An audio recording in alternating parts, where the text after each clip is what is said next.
பிரணா master. அனைவருக்கும் வணக்கம். நாம் விதியை வடிவமைத்தல் என்ற புத்தகம் நமது அன்பிற்குரிய மாஸ்டர் தாஜி அவர்கள் எழுதியது. அதிலிருந்து ஒவ்வொரு அத்தியாயமாக பார்த்து கொண்டு வருகிறோம். இன்று நாம் பார்க்க இருப்பது இறை அனுபவம் பெறுதல். ஓகேங்களா? ஸோ ஸ்டார்ட் பண்ணலாம்.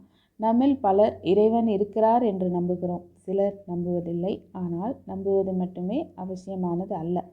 இறைவனை நம்புகின்றவர்களை விட நம்பாதவர்களே மேல் என்றே நான் எண்ணுகிறேன். இறைவனை நம்பாதவர்கள் நான் இறைவனை உணர்ந்ததில்லை, ஆகையால் எனக்கு இறைவன் மேல் அவநம்பிக்கை கொள்வதற்கு உரிமை இருக்கிறது என்பார்கள்.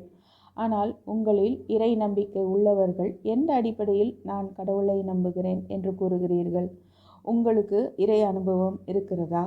அல்லது உங்கள் பெற்றோர்களும் மாஸ்டரும் கூறுவதால் நீங்களும் இறைவன் இருக்கிறார் என்று கூறுகிறீர்களா? இறைவனை உணர வேண்டுமானால் நாம் இவ்விதமான விஷயங்களிலிருந்து வெளியே வர வேண்டும். நாம் இறைவன் இல்லை என்பதிலிருந்து ஆரம்பிப்போம். அனுபவங்களின் மூலம் இறைவன் இருக்கிறார் என்னும் நிரூபணத்தை நம் வாழ்க்கையில் பெற்று அவரை போல் ஆன பின் ஆம், இறைவன் இருக்கிறார் என்று கூறுவோம். அப்போது அதில் அர்த்தம் இருக்கிறது. பணத்தை இதற்கு உதாரணமாக நான் கூறுவது வழக்கம். உலகெங்கும் உள்ள நாடுகளில் பணம் என்பது டாலர், பவுண்டு, ரூபாய், டினார் என்று பலவிதமான பெயர்களில் இருக்கிறது. ஒவ்வொரு நாட்டின் பணத்திற்கும் பின்னணியில் தங்கம் இருக்கிறது. ஒரு நாட்டில் எவ்வளவு தங்கம் இருக்கிறதோ அங்குள்ள பணத்தின் மதிப்பும் அந்த அளவு உயர்கிறது. இறைவன் இருக்கிறார் என்பதை எந்த தங்கத்தின் பின்னணியில் நாம் கூறுகிறோம்? அதற்கு அனுபவம் என்ற பின்னணி இருக்க வேண்டும். அனுபவமின்றி அவ்வாறு கூறுவது என்பது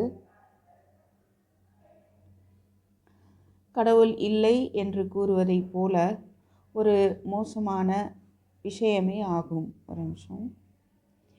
இந்த இரண்டு கருத்துகளுமே அவரவரின் இதயத்தின் ஆழத்தில் சரியாகத்தான் தோன்றுகிறது. சகஜ மார்க்கத்தின் மூலம் என்ன நடக்கிறது? தியானத்தின் மூலம் நாம் ஒன்றை உணர்கிறோம். தற்காலிகமாக ஒரு அமைதி, சலனமற்ற தன்மை ஏற்படுகிறது.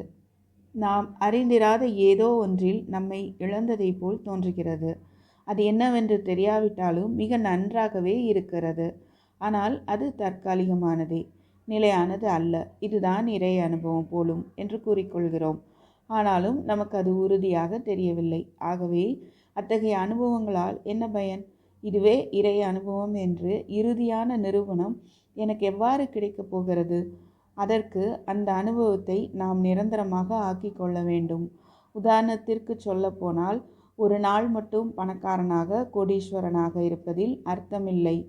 இன்று நான் உனக்கு 10 கோடிகள் தருகிறேன், ஒரு மாதம் கழித்து அதை திரும்பவும் பெற்றுக்கொள்வேன் என்று யாராவது கூறுகிறார்கள் என்று வைத்துக்கொள்வோம்.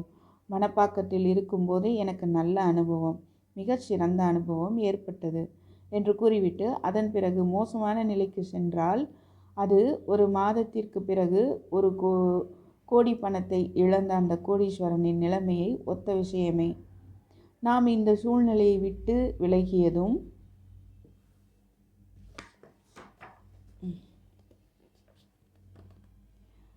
ஆன்மீக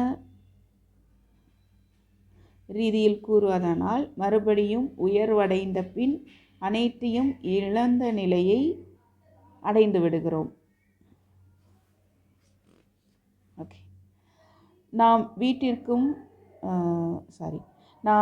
வீட்டில் இருக்கும் சமயம் அவ்வப்போது நாம் தியானம் செய்கிறோம். அச்சமயம் நமக்கு ஏதோ ஒரு அனுபவம் ஏற்படுகிறது. அது ஆழ்ந்ததாகவும் இருக்கலாம், அப்படி இல்லாமலும் போகலாம். அப்படி ஆழ்ந்த அனுபவத்தை பெற முடியாமல் போன சமயத்தில் நாம் ஒரு பிரிசெப்டரிடம் சென்று, தயவு செய்து எனக்கு ஒரு சிட்டிங் அழியுங்கள், எனது நிலை இப்போது நன்றாக இல்லாதது போல் தெரிகிறது, நான் மறுபடியும் ஆழ்ந்த அனுபவத்தை, இறை உணர்வை அல்லது என் உள்முக சுயத்தை உணரும் தன்மையை பெற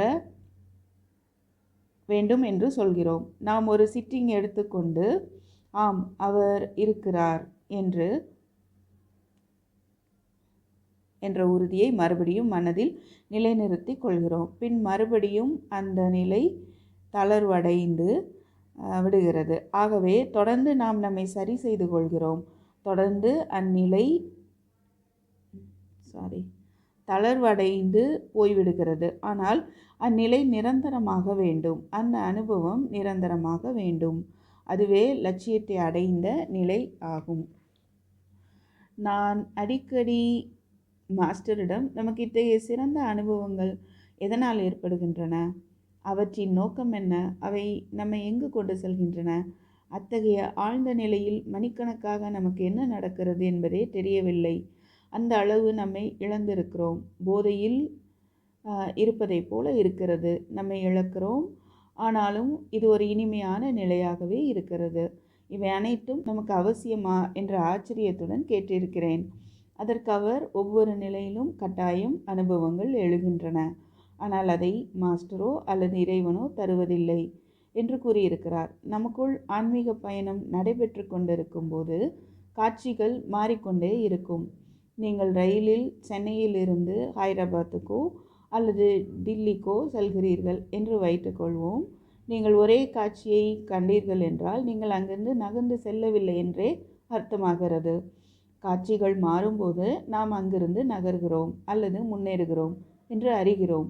அது நமக்கு நம்பிக்கையை அளிக்கிறது.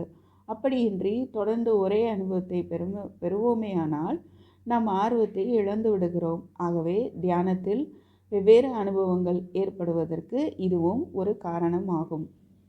இதன் மூலம் நாம் அடையும் மிகப்பெரிய பலன் என்னவென்றால் அது நமக்கு ஊக்கமும் தூண்டுதலும் அளிக்கிறது.